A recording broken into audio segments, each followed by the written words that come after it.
Assalamualaikum warahmatullahi wabarakatuh, Sobat Puma. Kali ini kita mau ngobrol-ngobrol dengan Mas Dedi ya.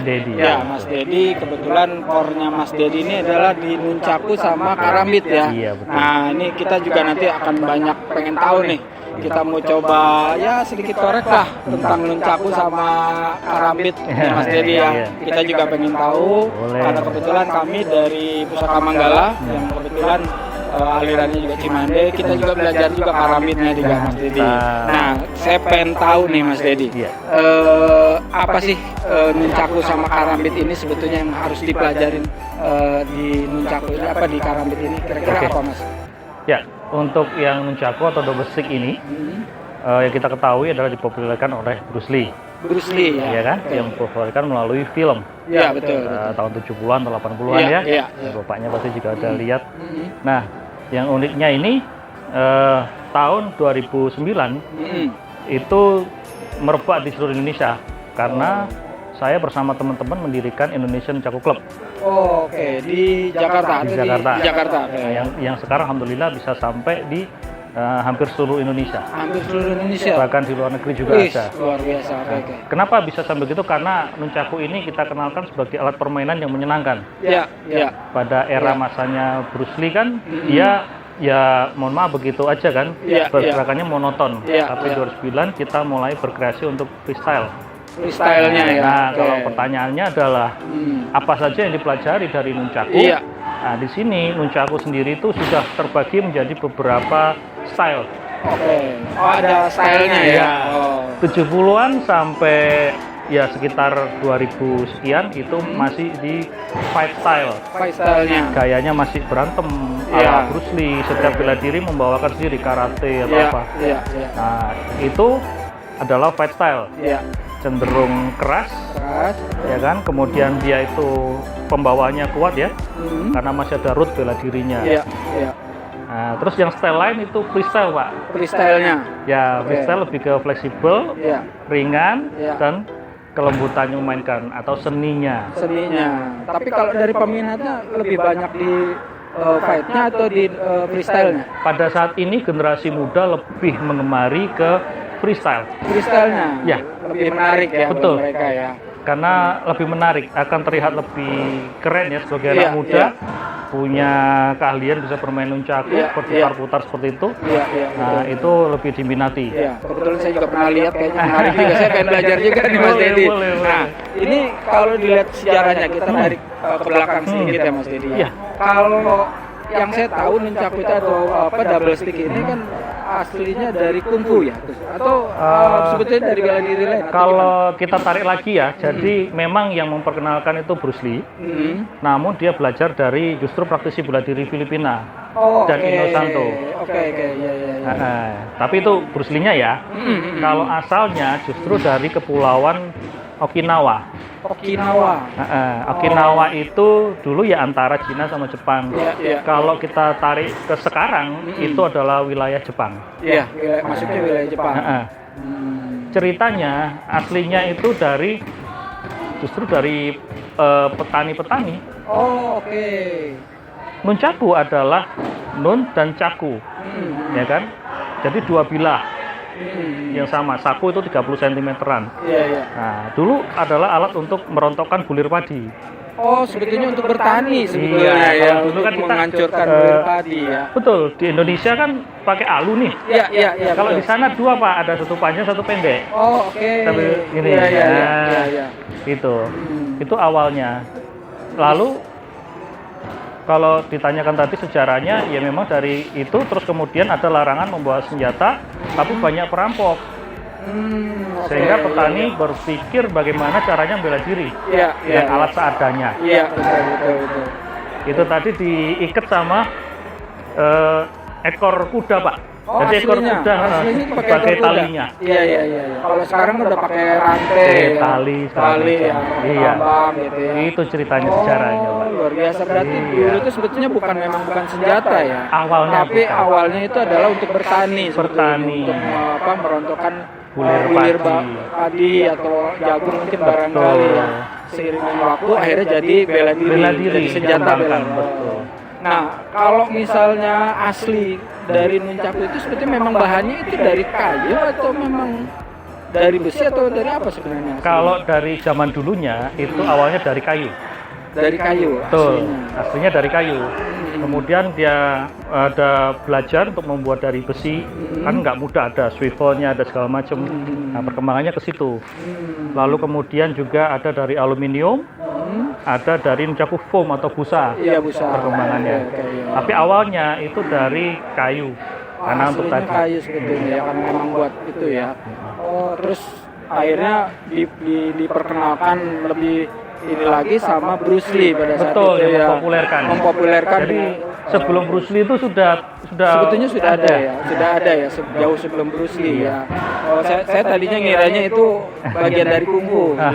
Oh, bukan ya. Karena di sampai sekarang kalau kita tarik ke atas sejarahnya ada namanya karate Okinawa. Karate Okinawa. Nah, justru dari Okinawa itulah mereka mengembangkan ada double stick atau nunchaku, ada trisula, terus kemudian ada tonfa. Tonfa itu gilingannya tahu terus dijadikan kayak bentuk oh iya betul. Itu. Jadi macam-macam, ada kama itu arit. Kalau yang trisula itu sebenarnya buat nanam biji. Ujungnya nanam biji sampai set. Nah, itu berarti udah ketanam. Iya. Itu ukurannya. Oke, jadi sebetulnya sejarahnya itu memang bukan buat senjata ya, cuman pada akhirnya beralih jadi senjata karena seiring dengan waktu ya. Iya, betul. Kalau tadi sejarahnya untuk membela diri, bahasanya kan membela diri kan. Akhirnya alat-alat itu dijadikan untuk alat bela diri. Luar biasa. Kemudian terbentuk karena manusia kan belajar tertata, akhirnya terbentuk suatu rumusan bela diri. Betul. Jadi aslinya itu sebenarnya bukan bahwa itu adalah bela diri kungfu atau ini dari karate, bukan ya. Jadi memang aslinya seperti. Nah, kalau untuk karambit nih, kebetulan Mas Dedi kan core-nya di karambit juga nih gitu loh. Nih karambit fasenya sejak kapan sebetulnya kalau karambit ini? Ya. Jadi kerambit ini pada awalnya kita, karena untuk kita akui ya, untuk silat ini catatan sejarahnya sangat kurang di Indonesia. Iya, betul. Namun kita mendapatkan konfirmasi dari tutur kata dari sama beberapa ini, cuman nggak banyak sejarahnya ya. Kita cari di tahun 90-an juga nggak banyak.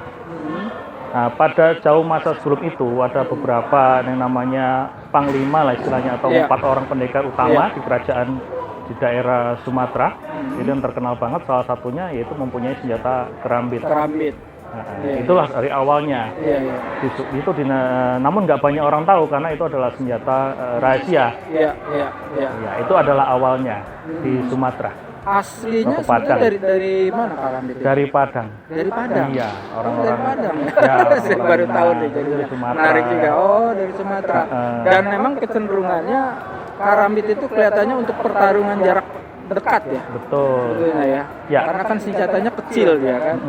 Nah, yang saya tahu karambit itu booming ketika Iko Uwais pakai di filmnya dia. Betul. Ya kan The Raid ya kalau nggak salah dia pakai itu kan. Nah, itu dia sendiri sebetulnya memang menguasain di situ atau concern di situ atau gimana? Jadi sebelum The Raid itu ada yang namanya merantau. Oh iya, oke. Dipakai kerambit itu di situ. Orang mau City nih, bertanya-tanya senjata apa itu kecil melingkar. Iya. Tapi hanya diperagakan, tidak dipakai di pertarungan waktu itu. Ya kan? Nah, di situ kita tahu bahwa membawa rootnya dibawa oleh silat harimau Minangkabau waktu itu. Jadi si Iko ini adalah aslinya 3 berantai silatnya Betawi. Oke. Kemudian untuk kepentingan film itu belajar sama Datuk, diajari untuk kerambit. Berarti untuk kebutuhan film aja ya. Namun kerambit ini unik. Kenapa? Karena memiliki cara untuk mengeksekusi dengan tekniknya masing-masing, khususnya silat. Iya. Jadi silat-silat manapun mempunyai stylenya sendiri main kerambit. Betul. Iya. Betul. Kebetulan di Pusaka Manggala juga kita juga berlatih juga pakai kerambit. Nah, teman-teman ini cuman mungkin barangkali perlu belajar juga nih sama Mas Dedi nih. Jadi kita perlu menambah untuk variasi jurusnya, untuk light sharing lah. Nah, terus kalau untuk senjata selain 2 itu yang saya tahu ya, konsepnya untuk nunchaku sama karambit, senjata apa lagi, Mas? Ya, kalau dari saya memang ada beberapa senjata yang saya kuasai. Cuman yang saya keluarkan 2 dulu nih. luar biasa. Luar biasa loh Mas Dedi. Kenapa? Oke. Karena itu harus bertahap brandingnya. Kalau kita langsung keluarkan banyak, orang bingung mau belajar apa. Betul. Ya kan? Terus kemudian nanti malah nggak milih. Iya. Ya kan? Malah nggak milih belajar apa. Kalau kita mempunyai sesuatu, nah kita simpen dulu nih, keluarin dulu ini. Ketika agak jenuh, keluarin ini. Jadi sehingga murid akan continue. Iya. Kalau saya seperti itu brandingnya. Iya. Kalau dari Dok Penaga, karena dari Jawa Timur, pastinya ya yang saya buka sedikit adalah celurit pastinya ya. Celurit. Oh, Karena nah, senjata celurit ini menarik nih celurit. Celurit itu kan agak resisten untuk kondisi tertentu ya. Misalnya orang kebanyakan dikalungin di leher gitu kan celurit. Itu biasanya seperti apa Mas kalau untuk kan kondisinya agak sulit tuh kalau udah di leher kondisinya. Nah itu kira-kira gimana untuk membela dirinya? Ya, beberapa teknik sudah saya sharing di channel saya ya untuk menghadapi celurit. Nah, pada dasarnya ya, ketika ada ancaman celurit, nah, ada beberapa bentuk ancaman ya. Iya. Serangan atau todongan, ya paling simpel kan. Misalnya todongan. Nah, todongan itu juga kita lihat antisipasinya bagaimana. Memang tidak mudah karena bentuknya melingkar. Iya. Kita nggak punya jalur escape, ya kan? Iya, betul.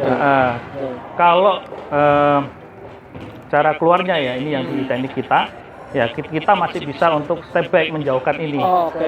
Ya, jadi ketika ditodong seperti ini, kita ambil dan mundur. Kita kan punya langkah mundur tuh untuk membuat dia lurus. Iya. Oke. Kekuatan celurit itu apa? Kalau dia itu begini, dia menekuk seperti ini. Jadi kalau orang menyerang yang profesional celurit nggak begini justru. Oh, oke. Dekat. Iya, justru posisi dekat ya. Karena begitu ini lurus, ini mudah sekali dilumpuhkan. Iya. Nah, prinsipnya celurit seperti itu. Betul. Nah, kalau aslinya sendiri sebetulnya itu dari yang saya tahu Madura. Yang saya tahu ya. Itu memang benar dari Madura. Betul, Madura. Aslinya memang dari Madura. Iya. Dan itu jadi senjatanya di sana. Iya. Asli orang sana. Nah, Madura ini salah satu yang sangat menarik ya silatnya ya untuk dikupas. Karena mereka mempunyai senjata celurit itu yang sangat ya menurut saya ya kategori senjata yang sangat sulit dilumpuhkan. Betul. Ya celurit. Iya. Ya kan? Yang kedua kerambit. Makanya dua-dua ini harus dipelajari. betul. Karena hampir dengan bentuk yang sama gitu ya, melengkung gitu ya, benar-benar. Ini luar biasa nih, Sobat Puma ya. Jadi kayaknya kita perlu banyak belajar juga nih sama Mas Dedi. Dan Mas Dedi, ini terakhir nih pertanyaannya. Kalau dari Mas Dedi sendiri, kira-kira apa nih saran buat pemula untuk belajar baik nunchaku, karambit atau misalnya seperti senjata lain, celurit tadi, kira-kira apa nih dari Mas Dedi? Ya, bagi rekan-rekan pemula yang mau belajar senjata ya, nah di sini kita perlu sampaikan bahwa sekarang udah canggih ya teknologi pembuatan senjata, jadi pakailah senjata yang tumpul dulu, apalagi kalau nggak ada guru. Betul. Banyak terjadi orang pakai yang senjata aslinya maupun nunchaku, celurit maupun kerambit terjadi cedera yang lumayan parah. Iya, betul. Sehingga jadi kapok belajar. Nah, pakai tumpul bukan berarti nggak berani, tapi berhati-hati untuk kesehatan kita di masa datang. Ya kan? Soalnya banyak yang orang mainan kerambit masuk ke sini difoto masukin Facebook. Iya. Bukannya malu masuk bangga gitu ya. Betul. Namanya juga latihan. Oh enggak, itu latihan yang salah. Kalau Anda benar tidak akan sampai terjadi cedera. Gitu. Jadi untuk minimalisir hal itu, karena yang namanya belajar senjata itu nggak semudah hanya melihat YouTube, terus jadi. Ada rumusannya, seperti nunchaku. Nunchaku harus tahu cara pegang. Apakah di pangkal buat apa nih, di tengah buat apa, pegang di ujung buat apa. Itu berbeda caranya dan fungsinya. Jadi nggak sembarang megang. Itu pertama. Yang kedua lintasan. Nunchaku itu bergerak kayak lintasan. Ada lintasan dalam kita belajar senjata selalu kita belajar lintasan sama aliran. Bagaimana kita mengalirkan nunchaku. Kalau kita mengalirkannya itu sesuai dengan ini, kita ini berfungsi sebagai kemudi, Pak. Kemana kita mengarahkan dia akan mengikuti. Dia ngikuti. Tapi karena nunchaku ini senjata fleksibel ada talinya. Saat Anda telat untuk berfungsi untuk menyerang atau mengalirkan, ini bisa miring ke sini sedikit nih. Biasanya kena kepala. Mesti hati-hati berarti. Jadi harus tahu kapan pas momentumnya mengarahkan ke arah mana. Itu kesulitan nunchaku. Kerambit itu lebih mudah dalam artian karena memegangnya hanya beberapa jenis aja dan tidak perlu perpindahan yang terlalu banyak kayak nunchaku. Dia harus dua atau satu juga nggak masalah. Gini. Ketika kita belajar satu, itu adalah belajar menggunakan kerambit itu sendiri. Yang kedua, belajar menghidupkan supporting hand atau tangan satunya. Kita nggak ngomongin tangan kiri kanan karena ada orang kidal juga. Iya, betul. Jadi tangan dominan, kalau saya tangan dominan kanan. Karena saya bukan kidal. Supporting hand saya kiri. Oh, supporting hand. Iya, berarti ketika yang dominasi yang mana itu satunya adalah untuk membantu. Oh, oke. Jadi dia mencari makan, ini mempertahankan. Iya. Nah, itu di basicnya kerambit. Jadi nggak asal main begitu. Betul. Ada rumusan-rumusannya. Iya. Demikian. Termasuk lintasan berarti ya. Betul, harus diketahui. Hati-hati juga ya. Betul. Lintasan celurit sama kerambit itu hampir mirip. Bedanya lingkupnya. Nah, kenapa kita ngomongin celurit dan kerambit itu jadi satu? Karena lingkupnya. Kalau di celurit itu lintasannya besar, di kerambit lintasannya lebih kecil, karena dia kadang dua sisi tajam. Kalau celurit hanya tajam di dalam. Iya.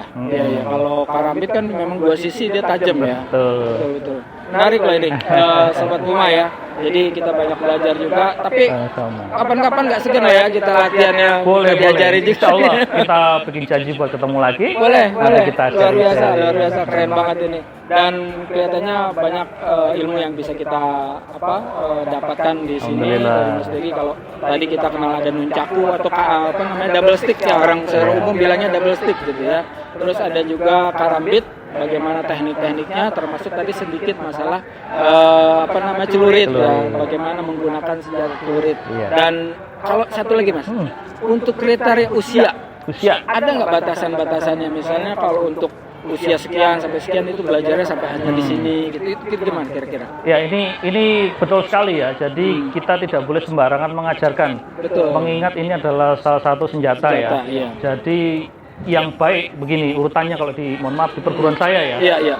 Untuk awal anak SD sampai remaja katakanlah SMA itu belajarnya nunchaku dulu. Kenapa demikian? Karena di situ kita bisa melatih otak kita. Melatih otak, koordinasi tangan. Apalagi belajar dua, dia kan menyeimbangkan otak kanan dan kirinya. Iya, luar biasa juga. Sampai ke situ ya. Iya. Sampai ke situ ya.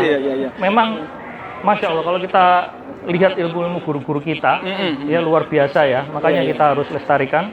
Salah satunya itu, kalau kita lihatnya ya itu belajar bela diri. Tapi sebenarnya sedang membantu kita menjadi manusia seutuhnya. Betul. Keseimbangan otak kanan kiri, kesehatan. Luar biasa ini. Luar biasa masalah. Terus selanjutnya yang kedua Pak ya, setelah SMA tadi, baru dia akan belajar senjata tajam. Baru karena mempunyai mental dan kedewasaan yang sudah cukup lah. Iya. Tidak mental yang bermain-main lagi seperti anak-anak. Itu. Jadi mengetahui tanggung jawab, mentalnya udah bagus, kita boleh belajar senjata tajam. Kalau biasanya perguruan-perguruan belajar golok, ya kan? Nah, karena kita di Jawa Timur biasanya belajar celurit. Lintasannya lebih luas, lebih agak mudah lah daripada lintasan kecil. Jadi kalau yang tadi senjata lebih ketajam ya, senjata tajam baik karambit maupun celurit itu artinya mentalnya dulu harus disiapkan. Betul. Fasenya seperti itu kan. Betul, Pak. Jadi kita nggak sembarangan. Kalau memang dirasakan dia udah siap secara mental, baru kita latih untuk yang senjata tajamnya. Iya, khawatirnya kan ketika mentalnya belum siap, kesenggol di jalan udah ngeluarin senjata kan. Iya. Nanti kita juga yang malu. Betul. Baik, Mas Dedi, saya terima kasih sekali nih. Luar biasa, dan kita jadi banyak tahu di sini. Pak Eki. Mudah-mudahan di lain waktu kita pengen banget nih belajar nih. Siap, insyaallah. Ya, kapan-kapan kita ketemuan lagi lah ya. Siap. Supaya silaturahimnya lebih terjaga. Oke. Dan ini Sobat Puma, itu tadi sekilas obrolan kita mengenai nunchaku, karambit, dan sedikit tadi masalah celurit ya, bagaimana kita belajar. Di situ juga ada beban mentalnya juga yang harus disiapkan untuk bisa belajar. Dan ini juga tidak sembarangan, artinya memang betul-betul ditanamkan kepada siswa atau yang mau belajar ini betul-betul ditanamkan, nggak cuma belajar megang senjatanya saja, tapi mentalnya juga harus disiapkan. Oke, terima kasih. Jadi ya, baik Sobat Puma, itu saja yang bisa kami sampaikan. Terima kasih. Assalamualaikum warahmatullahi wabarakatuh.